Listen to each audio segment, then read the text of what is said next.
Hello, beautiful, and welcome to the Come to Your Senses podcast. I'm your host, award-winning certified feminine embodiment coach, licensed esthetician, and enthusiastic foster dog mama to animals across the land, Mary Lofgren. Here, we explore how to bring more richness, radiance, peace, and pleasure to our lives, homes, and hearts through the joy of beauty, the wisdom of the body, the warmth of connection, and the splendor of the senses. I'm so glad you're here. Pull up a poof and let's dive in. Hello, beautiful beings, and welcome to today's episode, where I get to put my Virgo nature to good use in service of more peace, pleasure, joy, delight, luxury, and beauty in our day-to-day through the art of the divine declutter. So creating beautiful living spaces has really been on my mind because in the sanctuary, which is our membership community where we practice presence through daily experiences of pleasure and charm and delight, this month coming up, we are exploring luxurious living spaces and how these tiny details that we attend to in our lives can have profound results and create extraordinary magic in how we feel. And I wanted to bring some of that magic to you today by sharing my own special sauce around the art of decluttering. And personally, I am someone who wants to be buried with my label maker in my hands. I am not what some people might consider, a classic Virgo where, and this is not an astrology podcast if this is your first time listening, I just know that perfection and organization and discernment are very Virgo traits, and I'm a Virgo. And I relate to a lot of the traits of being a Virgo, but one of the areas where I definitely surf the spectrum is around order in my living space. Sometimes things are in chaos. Sometimes things are beautifully polished and orderly. And what I can say is that the art and the craft of removing items that are no longer useful and that create a sense of clutter in my physical space is an incredibly therapeutic process that creates more space in my mental body, my emotional body, even my physical body. And so today's episode is all about not just how to get rid of things, because as you'll learn in this little mini masterclass, purging is just one aspect of divine decluttering. What we are doing today is taking a come to your senses approach where we use the tools of beauty and simple luxury and simple pleasures to make these tiny corners of our lives, like under the bathroom sink or the pockets in your handbag, little portals to wonder. And if this is a topic that you cannot get enough of, like me, I invite you to join us in the sanctuary where we will be exploring this in a much more in-depth way. And you can find out more about that at schoolofsensualliving.com/sanctuary. And with that, let us now dive into our gems on the art of divine decluttering.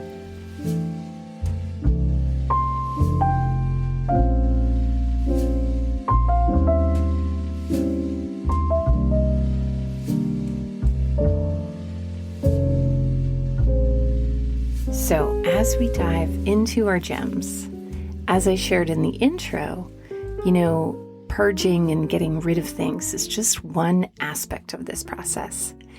In working with my coaching clients, one of the things that we'll sometimes do is something called divine design.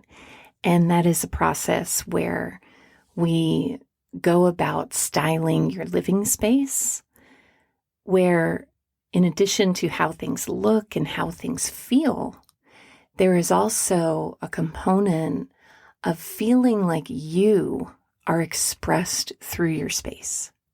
So in the book Home Sweet Maison by Danielle Pastel-Vinay, she talks about her experience of American homes and French homes, and her in-laws and her husband is French, and so she's American, and that in American design, there is a attention to symmetry and aesthetics, and that everything looks nice and orderly and well coordinated, but that in a French home, you see much more attention to storytelling and character. And rather than just seeing a beautiful space, you see the beautiful space of the person who lives here. And that, to me, is what divine design is all about. It's like soulful styling, which is another service that I do with my coaching clients. It's bringing who you are into the process of what you see, what you hold onto, what your feet touch when you wake up in the morning and swing your legs over the bed, what you find in your handbag when you reach in to get your wallet or your phone, or I'm just remembering a few months ago on a date, I was smooching in the front seat of the car with my date, and we were having a great time. And after our smooch, I was reaching into my handbag to get something, and I said, "Would you like a lavender mist?" Because in my handbag, I carried a lavender mist, and I was just so embodied and feeling delicious, and I just thought a lavender mist would make a great accompaniment to the moment, and he was delighted. And so, that is one example of divine design of all of our little spaces. And it may seem, sometimes something I come up against in myself, even though this is my life's work, is like, with all that's going on in the world, lavender spray in the purse, like, does that really matter? And I always come back to this quote from my muse and mentor, even though he doesn't know he's my mentor, John O'Donohue, who wrote the book Beauty, the Invisible Embrace. And he says something along the lines of, in a world where violence and conflict prevail, is it meaningful? Why does it matter to give our attention to something like beauty? And yet, is it not our loss of connection to the spiritual homecoming and radiance that beauty is that creates so much conflict and disharmony? And that's just a way of saying that even though under your bathroom cabinet may not seem like it's top priority right now, one of the things that I think is top priority right now is our sense of serenity, our sense of embodiment, our sense of staying inside our own hearts and inner sanctuaries, as there are multiple opportunities to jump out of ourselves and into fight or flight.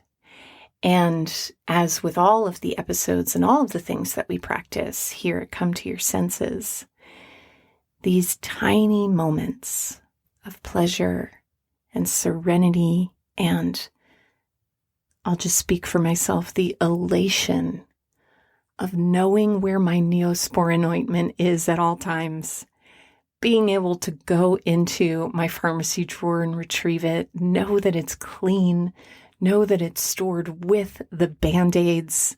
These are all part of the ecosystem of my mental, emotional, and spiritual health.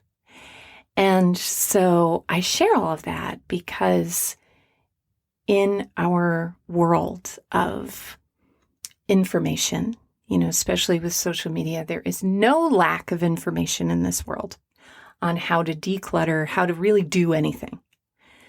What is often missing is the context for that content. And if you are like me and you are a spiritually moved and motivated being who is more focused on enriching the journey necessarily than getting to the end destination, this is meaningful to you. So let us now pry open the doors of your bathroom sink cabinet. And I'm going to use that as an example as I was preparing for today's episode. I wanted to choose a simple area, a small area to use as an example for sharing with you my system of divine decluttering. So one of the most valuable things that I've learned about decluttering, that I learned in an organizing class in like 1998, I was very new to New York City, and I went to, New Yorkers will remember, the Learning Center, which was this really very 90s, early aughts continuing adult learning education center.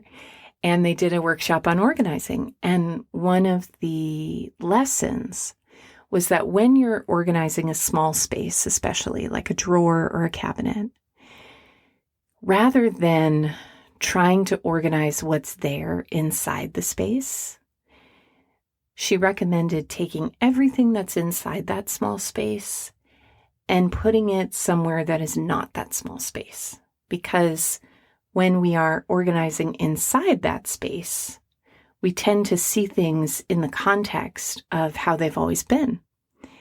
Does this belong here? Doesn't this belong here? And seeing everything laid out when I organized my bathroom cabinet before leaving Asheville to come to California, I took everything out and I put it all on the floor of my bedroom, which is the room next to my bathroom. And seeing everything just snaps it into focus of what I need versus what I don't. And so this first gem in divine decluttering is to give yourself a bit of breathing space and seeing space to see your objects through different eyes than you see them in the day-to-day. So we're going to call this step prepare.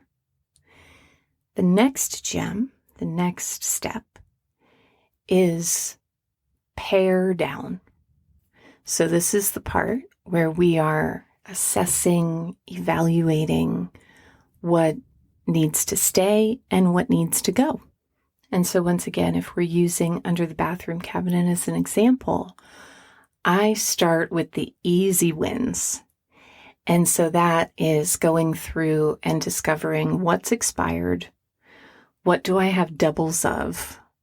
What do I have that I'm gripping onto in fear that this might happen someday? Like I have some packages of Theraflu that are from, 2016, almost 10 years ago.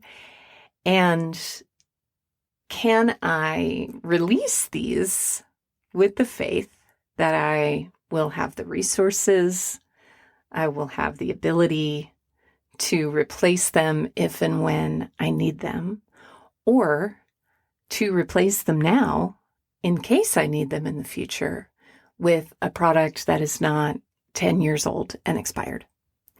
Another thing that I find helpful around decluttering is the things that I feel uncertain about, like, I have 2 tubes of Neosporin ointment. One is really full, the other is half full. I should keep them both. And you absolutely can. You may also find that you want just one of those items hanging around. And so something I'll do sometimes is take all those items that are lingering in this collection and the ones that are still valid, not expired yet, but that maybe I have doubles of, or maybe that I just don't use. Like I have these alcohol swabs that I bought in the height of the beginning of the pandemic that I had as kind of my emergency disinfectant, and I've never used them. And so I put all of that in a basket and I bring it with me when I'm with friends and I say, hey, do you need any of these items? I do these with shampoos, with kitchen items, with this idea of divine design and divine decluttering. There's that common KonMari saying of like, if it doesn't spark joy, let it go. And I don't know about that philosophy. That philosophy has not rung totally true for myself, because do my wooden spoons spark joy? I mean, not necessarily, but do I need to get rid of all of them and replace them with sur la table olive wood spoons? I don't think so. I am okay with the functionality of my wooden spoons for now, and maybe one at a time I'll replace them with olive wood. But what I do find is that there are certain items where when I open a drawer or when I look in a closet, it's like I have the queen wooden spoon, and then I have the, what are those things called? The pawn in chess, the pawn wooden spoon. And it's like I'm holding on to the pawn wooden spoon just in case something happens to the queen. And those are items where I find it helpful to sit with myself and say, okay, is this something I really need? Is this something that's contributing to my mental space? Or when I see it, does it represent fear of there not being enough? And these are personal questions that Neosporin and wooden spoons and the rest are simply symbols of, and that only we in our intuition can answer. But I want to speak to that because I think an important part of divine decluttering is following those laws of nature and laws of usefulness, that nature sheds when something is no longer useful or full of life force. That thing becomes composted for new life to emerge. And if we find that we can't use it anymore, is there a way it could be repurposed by giving to a friend, giving to an organization that might find it useful, or giving it a new life? For example, I was just talking to a client this morning, and she was saying how she has all these yogurt containers, glass yogurt containers that she saves and that she plans to make into candles. And one of the things that I love to do is take spice jars and glass jars, and I'll take gold leaf and adorn the base of those jars. And they make beautiful candle holders, bud vases, gifts. And these are just some of the ways that we can use beauty to give things new life. So once you have prepared, you have pared down, it is now time for the next gem, which is to polish. This is my favorite part.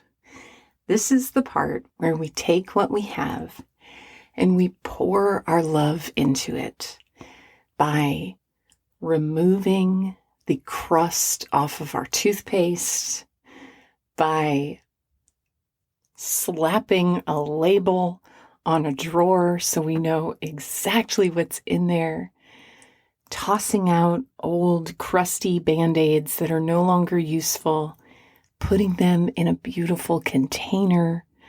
I love a basket, everybody. And under my sink, one of my favorite features is all of my menstrual products are so beautifully organized, like little jewels in a basket. They're like spring flowers just waiting to be used, and they feel so honored being out, being visible. And in this context of divine design, I am a big supporter of normalizing menstruation and cyclical awareness that not all beings follow a linear system of energy. And so for me, it's like one small way that I can practice my values, that if anyone peeks under my bathroom sink, they can see that my menstrual products are not tucked away. They are loved and polished and pampered and visible. And so this is just one way that we can bring a little bit more divinity into our decluttering and our designing. And that also leads me to the final gem and the final process, which is pleasure. So preparing, paring down, polishing, and then pleasuring your space. And so polishing and pleasuring kind of overlap here, where the polishing is an act of making using your items more of a pleasure to interact with, but where also you may want to introduce some elements of pleasure in these spaces. So some examples of that might be in your handbag, keeping a lavender mist for moments of sensual emergency, as I shared about before. It might be in your nightstand. Oh, do I love a well-curated nightstand. I actually created an entire episode. You wouldn't think that there's 25 minutes of things to say about how to curate a nightstand for the senses. But oh, my friend, are there? And I'll link that episode in the show notes. I'll link a couple of episodes actually in the show notes, all around creating more harmony and more happiness in your home.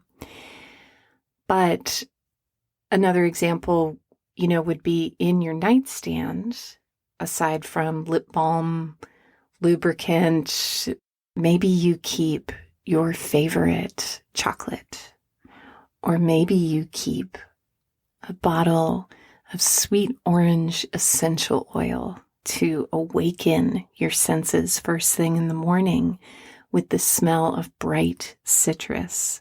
One of the things that we're practicing in the sanctuary this month in luxurious living spaces is a morning ritual tray, where the items that create a more beauty-filled, pleasure-filled, presence-filled morning are all assembled in the same place in a beautiful way. And in the book Atomic Habits, I actually have never read that book, but I learned this one phrase, which is keeping your habits visible, from that book. And it's this idea that you're probably more likely to go out and do a morning walk if your sneakers and socks are by the door, because you'll see them and your habit is visible. And similarly with these practices that keep us tethered to our sense of presence, having them not only visible, but visible in an inviting, seductive, beautiful way can soften and lubricate the process of discipline and devotion in the morning. If you're like most folks, myself included, that first thought in the morning is, what am I doing today? How can I jump right into it? What's going on with my phone? What's going on in the news? And our living spaces are like little geographical maps for following that path home to ourselves first before welcoming in the circumstances outside of us and how we respond to them. So, my loves, this has been such a pleasure to share with you, and I want to recap our steps.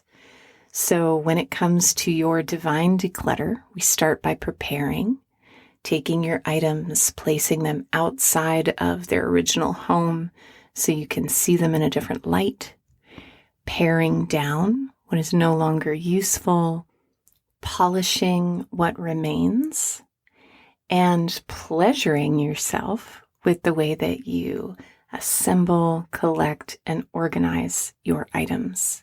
And if this episode resonated with you and you want to bring more of this simple luxury into your home, into your heart, into your life, come and join us for this exquisite party inside the sanctuary on the art of luxurious living spaces. As a reminder, this is going to be one of the last episodes in our collection of my mini masterclasses. Starting in August, I'm going to be taking my original content and sharing it only with members of the sanctuary. The library of episodes that we've recorded up until this point will still be available. And going forward, there will be new episodes with new guests coming onto the velvet couch to talk to us about all things body, beauty, and sensory delight. But if you'd like to deepen your connection with me and with the concepts and practices shared here at Come to Your Senses, come join us in the sanctuary at schoolofsensualliving.com/sanctuary. Thank you so much for listening today and have a beautiful week. Ciao. If you enjoy what you hear on this podcast, you'll be besotted with what you discover in my brand new audio collection, In Celebration of Beauty. This 3-part series explores beauty as more than a pleasing aesthetic, beauty as a spiritual calling, a tool for healing, and an unexpected way to soothe our minds, nurture our bodies, awaken our spirit, and transform our world. Head to schoolofsensualliving.com/beautiful or click the link below this episode to download your complimentary collection today.